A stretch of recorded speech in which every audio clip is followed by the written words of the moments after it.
Kattappana sub കോടതി നിയോഗിച്ച commission Ayyappancoil പുരാതന ശ്രീധർമ്മശാസ്ത്ര ക്ഷേത്രവും പരിസരവും പരിശോധിച്ചു. കമ്മീഷൻ അഡ്വക്കേറ്റ് ടി.പി. മാത്യുവിന്റെ നേതൃത്വത്തിലാണ് കമ്മീഷൻ ക്ഷേത്രഭൂമി പരിശോധിക്കാനെത്തിയത്. ഡാം സേഫ്റ്റി അതോറിറ്റിയുടെ പരാതിയിലാണ് കോടതി കമ്മീഷനെ നിയോഗിച്ചത്.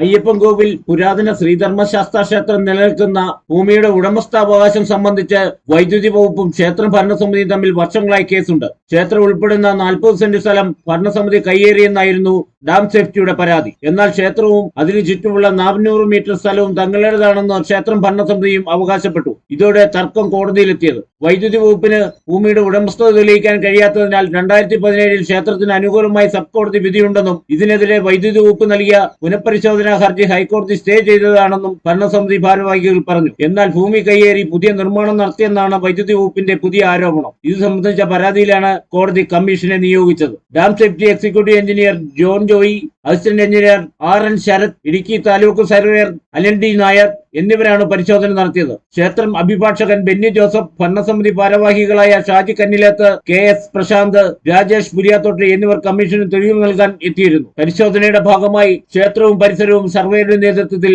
അളന്നു. 2018 ആ വലിയ പ്രളയത്തിൽ വെള്ളം കയറി മൊത്തത്തിൽ ഒരു ബലം കുറഞ്ഞതുകൊണ്ട് ഞങ്ങൾ ബലപ്പെടുത്തുക മാത്രമാണ് ഇവിടെ ചെയ്തിരിക്കുന്നത്. അത് പുതിയതായി ഞങ്ങൾ വേറൊരു നിർമ്മാണം ഞങ്ങൾ ചെയ്തിട്ടില്ല. അത് അന്നത്തെ നമ്മളത് കോടതി പോലും നമ്മൾ അംഗീകരിച്ചിരിക്കുന്ന കാര്യമാണ്. തന്നെയുമല്ല, ഈ ക്ഷേത്രം നൂറ്റാണ്ടുകൾ പഴക്കമുള്ള ഒരു പുരാതന ക്ഷേത്രമാണ്. ഇവിടെ മുതൽ ആരാധിച്ചുകൊണ്ട് പോകുന്ന ക്ഷേത്രമാണ്. ഇടുക്കി ഡാം ഉണ്ടാകുന്നതിന് മുമ്പ് തന്നെ ഇടുക്കി ഡാം കമ്മീഷൻ ചെയ്യാൻ ഇടുക്കി ഡാമിനെ പറ്റി ആലോചിച്ച് പോലും 64 കാലഘട്ടങ്ങളിലാണ്. പക്ഷേ അതിന് എത്രയോ വർഷങ്ങൾക്ക് മുമ്പ് ഇവിടെ സ്ഥിതി ചെയ്യുന്നൊരു ക്ഷേത്രമാണ്. ഈ ക്ഷേത്രം ജനങ്ങളുടെ ഒരു വിശ്വാസത്തിൻ്റെ ഉപകാരങ്ങൾ നിലനിൽക്കുന്ന ഒന്നാണ്. ഇപ്പോൾ ഈ വീണ്ടും ഇതിനെ 2017 നമുക്ക് ഇതിനൊരു അനുകൂല വിധിയുണ്ടായി. ഈ ക്ഷേത്രം ഇലക്ട്രിസിറ്റി കൊണ്ടാണെന്ന് തെളിയിക്കുന്ന യാതൊരുവിധ എവിഡൻസ് ഇവർക്ക് ഹാജരാക്കാൻ സാധിച്ചിരുന്നില്ല.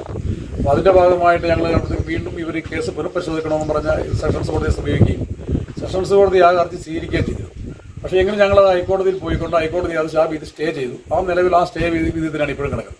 അതിൻ്റെ ഒരു പശ്ചാത്തലം കൊണ്ട് വെച്ചാണ് ഇവിടുത്തെ ഭക്തജനങ്ങളുടെ എല്ലാം ആഗ്രഹം കൊണ്ടും പ്രവർത്തനങ്ങളും പ്രാർത്ഥനയുടെയും എല്ലാ സഹകരണത്തോടും കൂടി ഇപ്പോഴീ ക്ഷേത്രം ഇവിടെ ബലക്ഷയം ഉണ്ടായിരുന്നു ഒന്ന് പുനർനിർമ്മിച്ച് ബാക്കിയുടെ ഉത്സവത്തിന്റെ കാര്യം, അല്ലാതെ മറ്റു സംഭവങ്ങൾ ഇവിടെ നടന്നിട്ടില്ല. 2018 ഉണ്ടായ മഹാപ്രളയത്തിൽ ക്ഷേത്രത്തിനുണ്ടായ ബലക്ഷയം പരിഹരിക്കുകയാണ് ചെയ്തതെന്നും പുതിയ നിർമ്മാണം നടന്നിട്ടില്ലെന്നും പരാതിക്ക് പിന്നിൽ ചില താൽപര്യ കക്ഷികളാണെന്നും ക്ഷേത്രം ഭാരവാഹികൾ ആരോപിച്ചു. കമ്മീഷൻ താമസിയാതെ കോടതിക്ക് റിപ്പോർട്ട് നൽകും. പരശുരാമനാൽ പ്രതിഷ്ഠ നടത്തിയ പഞ്ചമഹാക്ഷേത്രങ്ങളിൽ ഒന്നാണ് അയ്യപ്പൻകോവിൽ ശ്രീധർമ്മശാസ്ത്ര ക്ഷേത്രം എന്നാണ് വിശ്വാസം. Idukki vision news, Ayyappancoil.